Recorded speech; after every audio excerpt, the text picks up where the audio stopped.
years of keeping them honest, or so we suppose, working the numbers and churning out bulky reports detailing the spending and often misappropriation of government funds. In between, he has faced threats, corruption allegations, political interference, and an apathetic attitude to action on his reports. Tonight we speak to the country's first Auditor General under the new constitution promulgated in 2010. Edward Ouko has just completed his 8-year term, and it's been a week since he left office. Did you leave office, by the way? Because I gather that there's still a problem with getting somebody in acting capacity who has actually the legal mandate to sign these reports. I have left the office. Constitutionally, it is an 8-year mandate, and the mandate ended on 26th August. So you've not been in the office signing reports? No. Now going to the office would be just to, to clear up and make sure that the transition is going to be smooth. Of course, you're not happy with the succession and the plan for succession. The plan for succession is not mine. It's not, of course, it's not yours, but to be happy. It should have been handled in a better way. I would have loved to have handed over to my successor. Right. Because what it means is that there will have to be a void at a point for some period when the successor is being recruited and taking office. And that void is not good for the office. I think, in fact, if there is any review we need to do is maybe look at that. Because it is important that the outgoing of Auditor General hands over to an incoming auditor, such that there is continuity in the office. There are certain matters in the office which cannot be done without the person of the Auditor General. All right. And we hope, that's one thing you have advised to happen, and we hope that will be handled. Of course, there are proposals already, including from the majority leader, talking about starting the recruitment of a successor of an Auditor General 6 months before the time of the Auditor General. And I'm sure you'll support such a thing. So, again, have your say. Text us #242 on Twitter. Use the hashtag NEWSNIGHT. I began by asking you earlier on if you were fully independent in your 8-year term. And you actually said sometimes you are. I said yes, sometimes or somehow. There are two words which are more or less, meaning that the independence can never be full. The independence is something which is fought for. This is not just earned on a silver platter.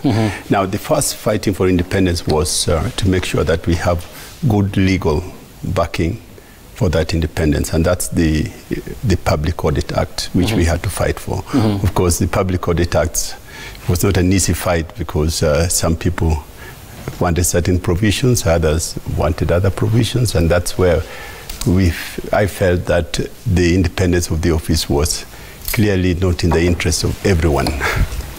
But having said that, the independence is not just a matter of the legal instruments or matter of the number of resources, the amount of resources you have.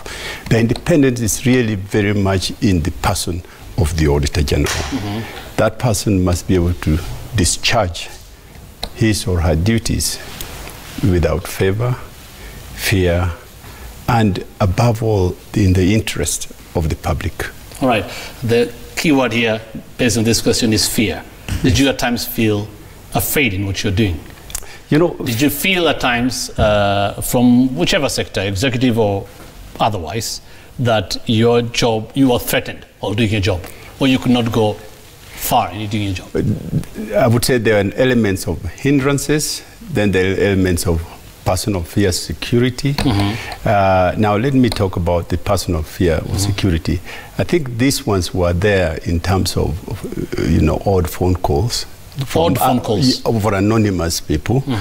But I must say that the investigative system, the police, have been extremely very helpful. So that never worried me, but it more worried my family than myself. Yeah, I remember last week you actually said, and I quote you, my wife said you, that is Edward Ouko, have to be careful. Yes. At some point. At some point. What exactly was she afraid of? Or in what context? Well, I mean, if you explain to her that I received this kind of phone call, for me, I'm a bit naive on that. I say, okay, I've reported it and that's it. But of course, for a family, you can imagine that they would take it with some element of seriousness. All right. If you don't mind, I'm assuming some of these things are under investigations. You don't have to say names or whatever, but if you don't mind, would you share what you mean when you say odd phone calls? What were you being told? You know, you have them in forms of text, but I'm not talking about executive or giving me a call. I'm talking about text being sent to us, about audit. Telling you. Yes, now, we are watching. Things like that. But these have been all reported to the police, and it really was a very long time ago, towards the end. It's not something which was very recent. Did it affect then how? No, it never did affect me. It never did affect me because, as I said, sometimes I felt a bit naive about my own personal security, and of course it worried me to the extent that maybe the family were a bit concerned. But, for me, I think it's part of what comes with a job. All right. That was when you were Auditor General. Yes. I don't know if you're afraid now still. Is the family still afraid now? Well, in a way, sometimes I felt I was more secure as the Auditor General in office. And the last one now that I'm out of the office. In fact, that's when I personally now begin to worry about my security. And you're actually concerned about your security now? Well, that one now, of course, I'm concerned about my security. I mean, imagine Hussein, anybody who harbored any ill feeling, they would never have manifested it during the 8 years because, of course, they know there is security. And you had security yourself. Yes, but now when you go out without very clear post-service arrangements, would it not be worrying? Would it not be the most insecure time which somebody should be worried about? In fact, it's the most insecure time that I am concerned about after the office.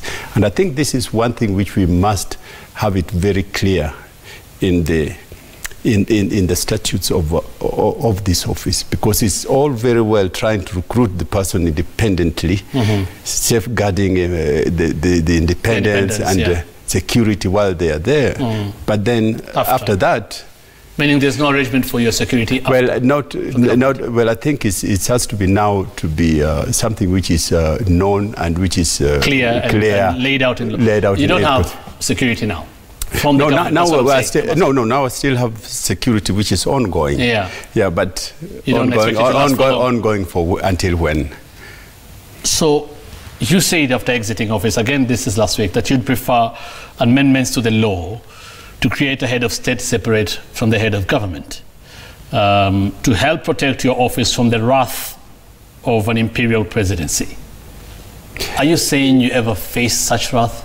Not exactly. No, this is a personal view which, in the light of the discussions about, the referendum and the BBIs and what have you, it's just that personal view. It's really a personal view that I feel that the current constitution has got the president as the executive, and the president is literally, if you were to look at Kenya's Kenyan Incorporated, the president is basically now our CEO.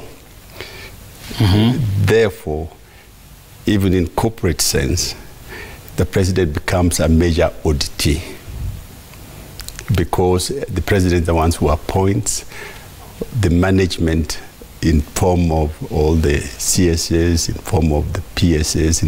So, sometimes the system can lead to powers which may be a bit difficult for the auditor to be fully independent. Yes. And just to add on what you said the head of state, I mean, if there's such change in the structure of governance, the head of state will shield his office from being taken down by a powerful president, since auditing the executive is equal to auditing the president as they are his appointees, what you've just said. But I'm just wondering, what would be the problem with that? What it is I made that view because looking at the current system we have, if at all there was any review thought of in that context, in my view, it would be to ensure that the head of state is not also the head of government. such that the audit can audit the government.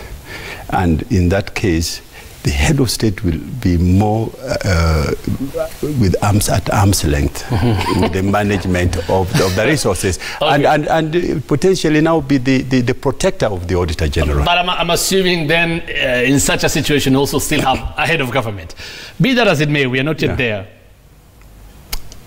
I would assume, and it's a fact, that you're the first Auditor General under the new constitution, under the current structure. I would assume you are guarding and giving good advice, in your own opinion, to your successor because of what you experienced?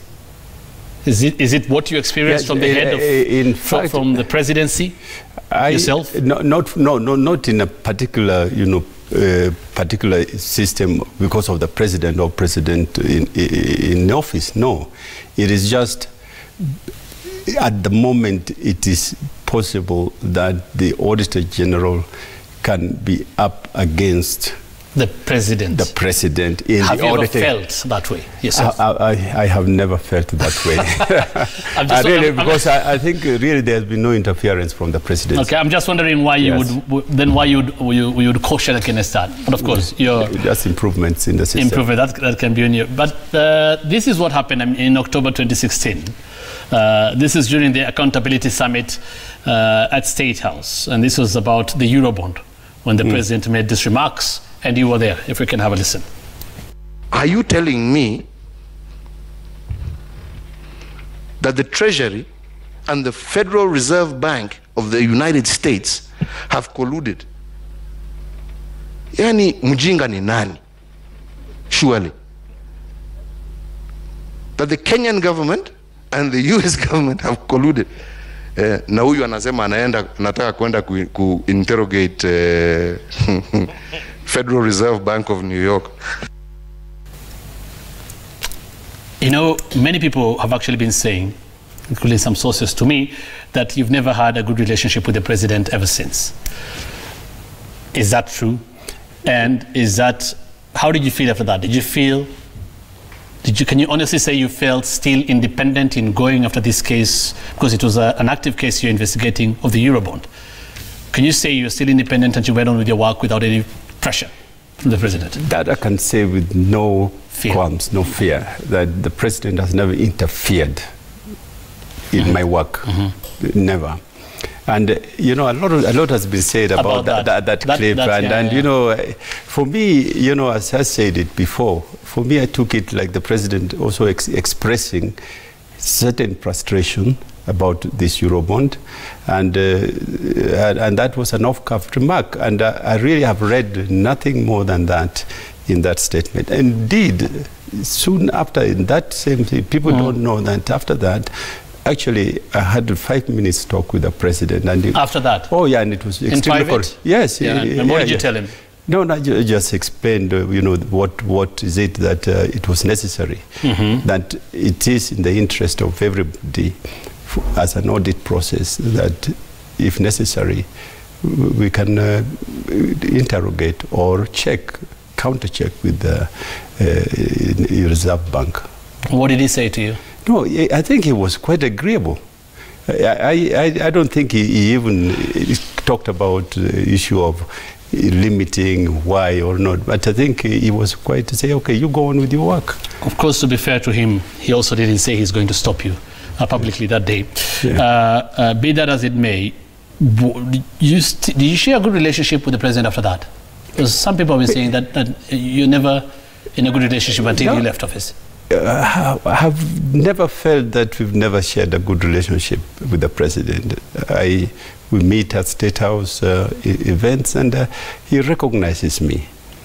Yeah, in fact, this one time, we were at State House, and he was very proud to present me as his Auditor General to the president of, I think, Lome at that time, who was visiting.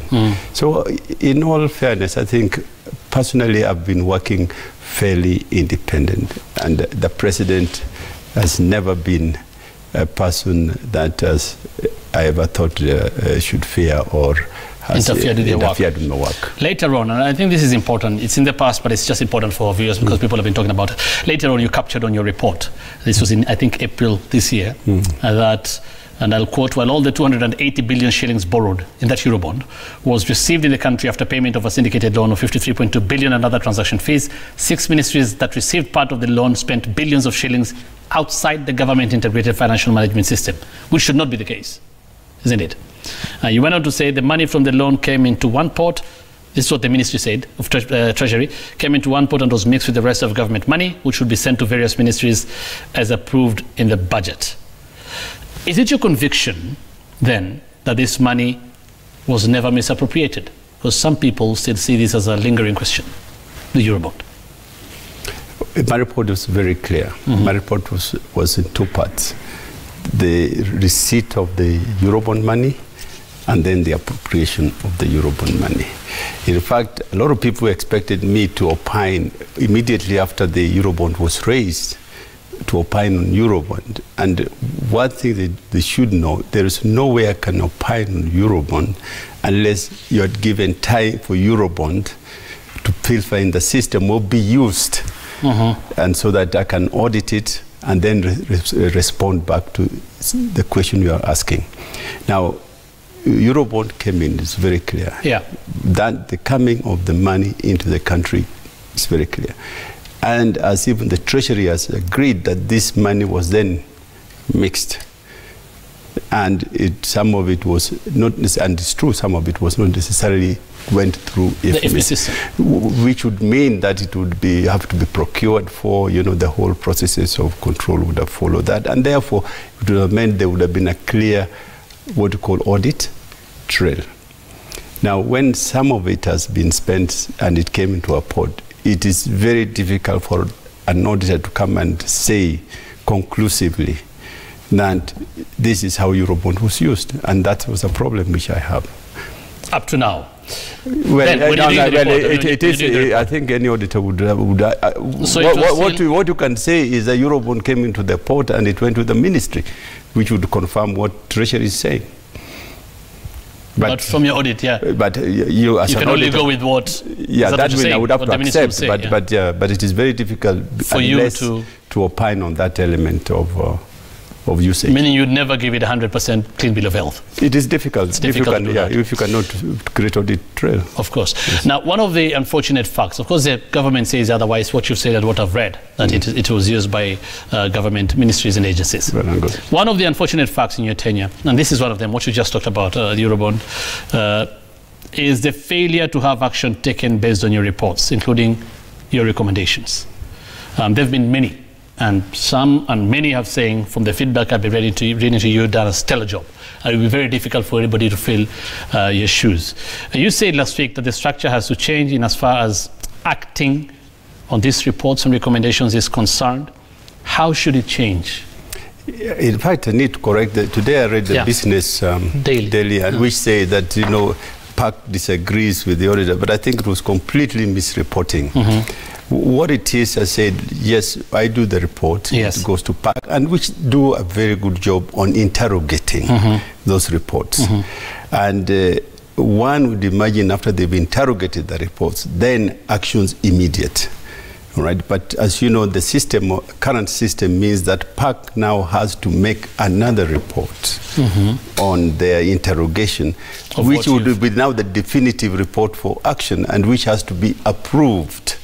For it to be, to be credible, it has to be approved by the plenary.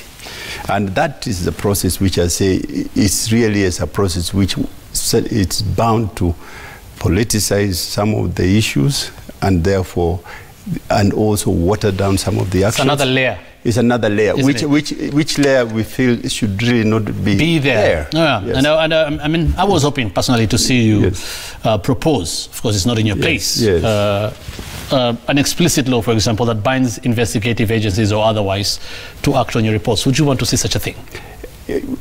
Frankly, I think there is instead of going through Parliament and expecting them to... There is no need for another legislative system. There is need for synchronization of all the systems. In other words, the systems, the EACC, the DCI, the DPP, even asset recovery, that the work of the Auditor General feeds somehow into their work, and that sometimes there's a joint attack or work which leads on to prosecution. Kabando wa Kabando, the former MP of Bukuruweni, says, Honorable Kabando wa Kabando, first he says that Ouko resisted merchants of craft and impunity. He goes out gracefully while some of those who plotted against him are in doldrums. Greet him. He says hi. Thank you. Then he says, ask him, shouldn't audit reports become automatic grounds for prosecutions? The same thing I was asking, at least to give meaning to the outputs of such onerous assignments. That's exactly what we are saying.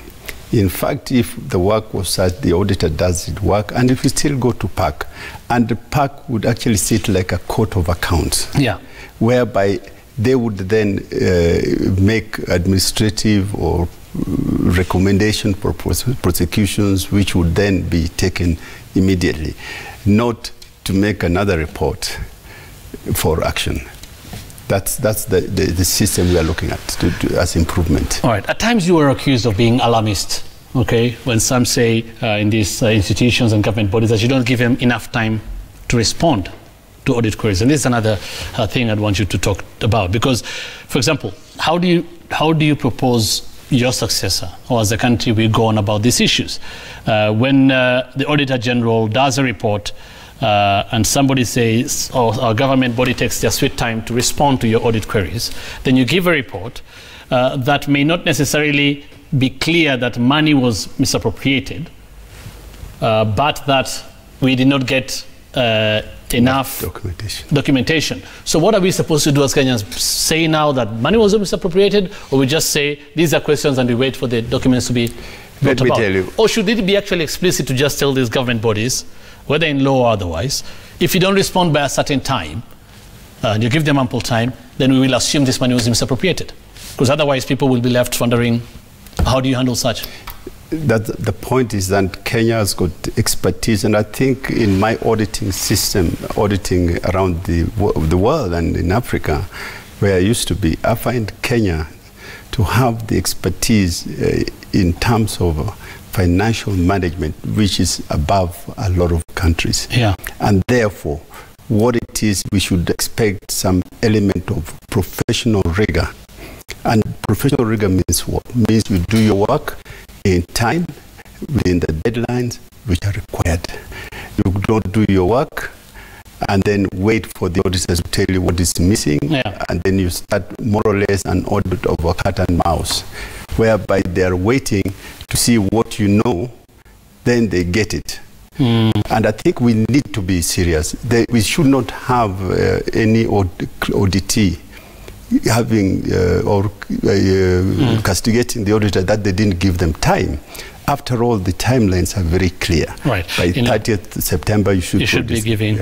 Okay. Ledama Olekine, as a senator, says, my biggest beef with the Auditor General reports is the misconception that the Auditor General opinion is an indication of how a county government is using public resources. An unqualified opinion is not a clean bill of health, but rather an indication that the county government has kept their records properly and have followed the procurement process effectively, but not on value for money. Would you agree? Exactly. That's why we've decided to sectionalize our report. There is the first part, which looks at purely the records. Purely the records. In other words, did the debits and credits balance? Did those figures which were given come from a reliable financial accounting record? In other words, do they agree with the books? Now, that's the first level, that's where we have the opinion element. But then now we have the other parts of the report, which looks at lawfulness and effectiveness. This is what we've introduced. Because indeed, the constitution or the mandate of the Auditor General under 2296 requires that an audit report shall confirm whether funds have been applied lawfully or in effective way. Right. So we are looking now, we are responding to lawfulness by looking at compliance systems, and eventually now we are extending the audit to respond to effectiveness in the form of delivery. If possible, somebody says, if possible, can you ask the Auditor General, what is the actual responsibility or work of the Auditor General since his officers do the work? Could his officers get compromised while discharging their duties? Then the blame goes to the Auditor General. And I'll give you an example of the story we've been airing, the Expose Mara heist. And there was an attempt actually from your office to give it a clean bill of health.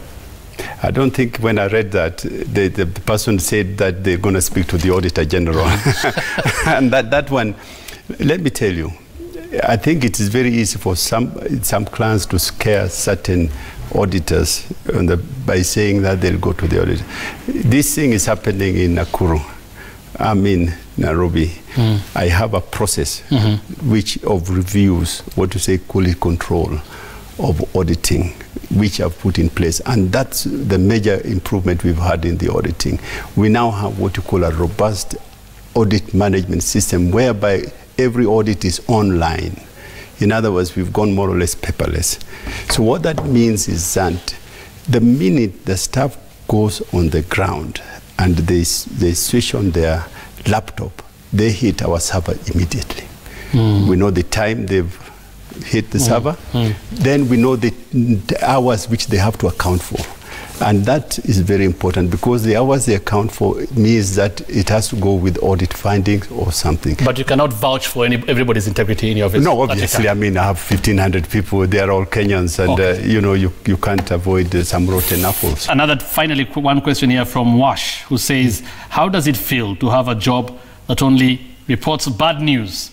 How public resources are abused? Should the Auditor General's office also do a special report on complete public institutions so that we can celebrate them? Indeed, I think maybe that's the one area where I feel that we need to do more, and we are doing more. Yes, we do have 3 angles of attack. There is the response to the accounts, which is what people see mostly, but we also have a robust department doing what we call performance audit, which are basically looking on matters of efficiency, effectiveness and economy. And these are reports which cover not necessarily financial records. It covers processes. And this I find are very useful, and we do have a lot of these reports which we now take to other relevant parliamentary committees. But unfortunately, they are not being given the right discussion which is required, which should be to be able to bring in their interrogation of those reports, to bring in our experts, and therefore be able to shape even policy matters. There are those who have been asking, you still want that text, what next for you? And I would ask you that, and somebody actually said whether you would take the position of Finance Cabinet Secretary if you were offered that position. This is a question actually from Musomba. And any other job in government, for that matter. No, what it is really, I felt that the 8 years I spent as the Auditor General has been one of the most fulfilling jobs I've done, because it is one job which I would have the theory of hummingbird. Every morning you wake up, you know, you pick a drop of water to go and, you know, put off the fire. And that is really motivating. So anywhere in accountability to contribute to my country, you're more than ready. I'm more than ready. I really, and even if not in government, I'll do it otherwise. Edward Ouko, we really appreciate your time tonight on Newsnight. Obviously, would have wanted more time to talk about more issues. But now that you don't have the bureaucracies of working under your office, we'll be engaging you more. We thank you nonetheless for making time for us tonight. Keep texting us, 22422 on Twitter. Use the hashtag Newsnight. Another text here, Honorable Gumbo. I'll read his text later on, but he's saying you did a brilliant, brilliant job. And I'll read more feedback after the break. Thank you so much for making time for us tonight. You're watching Newsnight, and still